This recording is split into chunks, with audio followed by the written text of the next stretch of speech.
Avez-vous le courage pour agir extérieurement sur ce que vous voyez intérieurement? Si vous ne voulez pas faire de vagues, soyez médiocre. Ce qui est le plus impressionnant, c'est pas quelqu'un de fort. C'est quelqu'un de faible qui accepte de faire ce qu'il faut pour devenir fort. Ça demande du courage d'être différent. Ça demande du courage d'aller là où vous n'êtes jamais allé avant. Dans cet épisode, le pasteur T.D. Jakes, que je connaissais pas avant, a fait un discours incroyable. Il y avait plein de femmes dans un stade. Il leur a parlé comme si c'était des bûcherons. Franchement, exactement ce qu'il vous faut pour aujourd'hui, j'imagine. On parle de courage, il y a T.D. Jakes. Et à la fin de cet épisode, je vais répondre et vous allez découvrir le visage d'un de nos abonnés. Donc restez jusqu'à la fin pour découvrir le visage d'un des abonnés de la chaîne Argent Entrepreneur. Et je vais répondre directement à sa question, liée au sujet du jour, bien sûr, parce qu'on a pensé à tout. C'est parti.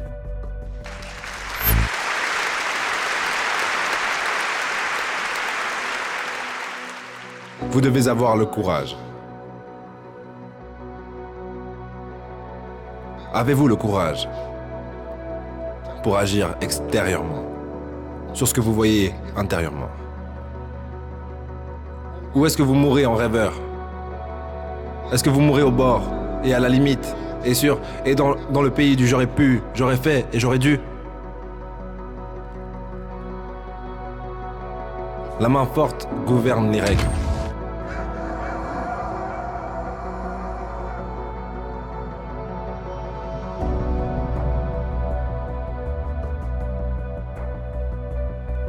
Avez-vous le courage? Je vais vous lâcher un truc dessus. Cela demande du courage de réussir.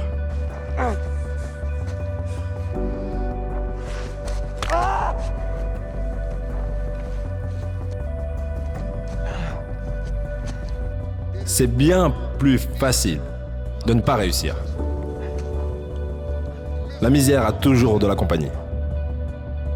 Le succès apporte du mépris. Si vous ne voulez pas faire de vagues, soyez médiocre. Soyez normal et intégrez-vous. Et si vous êtes plus préoccupé par les gens que vous l'êtes par Dieu, alors neutralisez absolument tout ce qu'il a mis en vous. Accordez-vous juste à tout le monde. Habillez-vous comme eux, marchez comme eux, agissez comme eux, mangez comme eux, allez là où ils vont, pensez comme ils pensent, faites ce qu'ils font, et une fois que vous aurez neutralisé votre caractère unique, vous n'avez pas besoin de courage. Ça demande du courage d'être différent. Ça demande du courage d'aller là où vous n'êtes jamais allé avant. Pour certains d'entre vous, ça a demandé du courage de venir à cette conférence. Ça demande du courage de vous emmener en dehors du bar. Ça demande du courage de réussir. Ça demande du courage de gagner. Les gens ne parlent pas de gens qui ne gagnent pas. Si vous gagnez, ils vont parler de vous. Avez-vous le courage de vous tenir là, même que la tempête continue à se lever et les gens continuent à parler et vous vous tenez là et dites « Je suis allé trop loin pour me retourner ».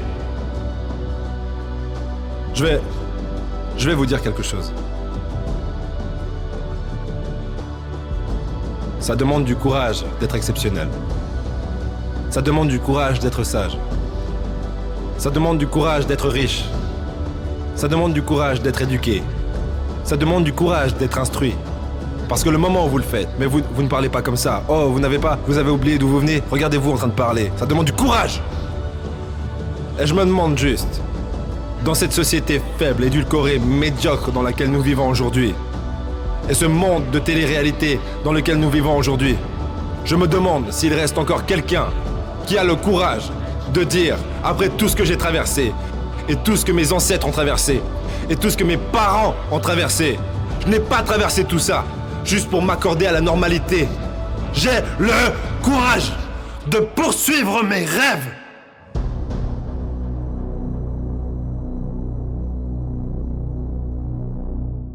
Le pouvoir de la vulnérabilité par Brené Brown. C'est dans ce livre audio, qui n'est malheureusement pas encore disponible sur audible.fr en français, que j'ai appris que le courage était synonyme de vulnérabilité. Pourquoi ? Déjà, je vais vous dire en fait que la plupart des gens pensent que la vulnérabilité est synonyme de faiblesse, mais c'est faux. Parce que la personne qui n'a pas de peur n'est pas courageuse. Elle est juste folle. Par contre, la personne qui est courageuse ressent de la peur, mais fait quelque chose malgré cette peur. Et c'est vraiment ça le courage. Donc, être courageux, c'est pas un sentiment agréable. Être courageux, c'est un sentiment désagréable avec des actions dirigées. Si jamais la question suivante qui est intéressante, c'est celle d'Alan. Ok. Alan Watts? Non, c'est Alan Ferreira. Alors. Salut Soli. Bah écoute, déjà je voulais juste te remercier parce que au passage j'ai eu un petit chamboulement sentimental fin septembre et grâce à tes vidéos, à toi et à Ludo, franchement j'ai pu remonter la pente en quelques mois et franchement juste pour ça merci beaucoup. Donc moi ma question écoute elle est super simple, c'est comment tu fais pour gérer le regard des autres quand tu as un choix ou une décision à faire. Moi pour moi c'est tout simple, c'est voilà j'ai toujours voulu faire un sport de combat en l'occurrence la boxe anglaise. Mais moi, ma peur à moi, c'est de paraître ridicule devant ce nouveau sport, devant le coach, voilà, tout ça, le fait de démarrer quelque chose et de pas être convaincant, tu vois, et que d'avoir le regard des autres en pleine face et de se dire, bon, bah, celui-là, il vaut rien, tu vois. La culpabilité d'être ridicule. Et puis, je voulais savoir comment toi tu faisais pour gérer tout ça, si toi aussi ça t'arrivait, et surtout, comment tu faisais. Déjà, alors, du coup, Alan, merci beaucoup pour cette question. Est-ce que ça m'arrive? Bien sûr que ça m'arrive à des degrés. Ça arrive, ouais, bien sûr. Mais l'idée, c'est qu'est-ce que tu fais malgré le fait que ça t'arrive? Parce que cette inquiétude du regard des autres, on l'a tous à un degré ou à un autre. Par contre, notre réaction va être décisive par rapport à qui on devient dans la vie.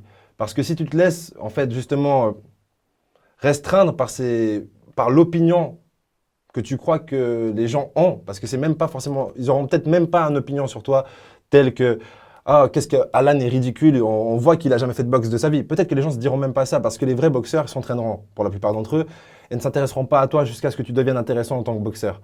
Et du coup, ben, je pense qu'il y a toujours moins de regards qui se posent sur nous que ce qu'on peut croire. Et déjà, de réaliser ça, ça peut soulager un petit peu. Après, dans un deuxième temps, ce qui devrait te soulager, c'est que tu vas avoir l'air ridicule.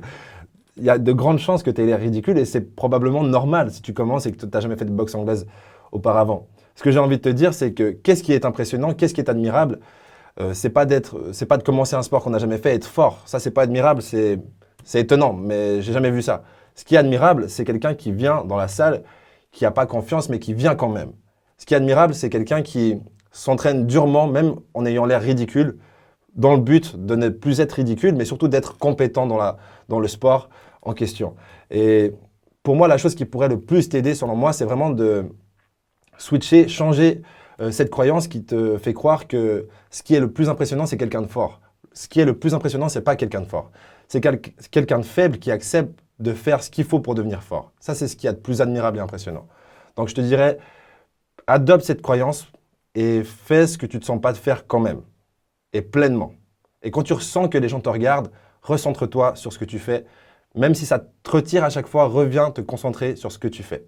Dans le but de progresser pour toi. Voilà. Mais sérieux, t'es toujours là? Du coup, ça fait plaisir déjà, et bravo à toi parce que ça prouve que tu as une capacité de concentration plus élevée que la plupart des gens. Si toi aussi tu veux me poser une question et que j'y réponde directement sur la chaîne YouTube, n'oublie pas de te filmer parce que ça sera toujours cool de voir ta petite bouille. Non, je déconne. Mais fais ce que tu veux, mais envoie ta question sur argentrepreneur.com/ma-question et on y répondra aussi vite que possible dans une vidéo comme celle-ci. Voilà. Maintenant, le seul truc qui me reste à dire, je parie que tu sais ce que c'est. C'est quoi? Exact. Au prochain épisode. Immédiatement, préparez-vous à ça, parce que peu importe à quel point vous réussissez, une chose ne s'en va jamais, la négativité.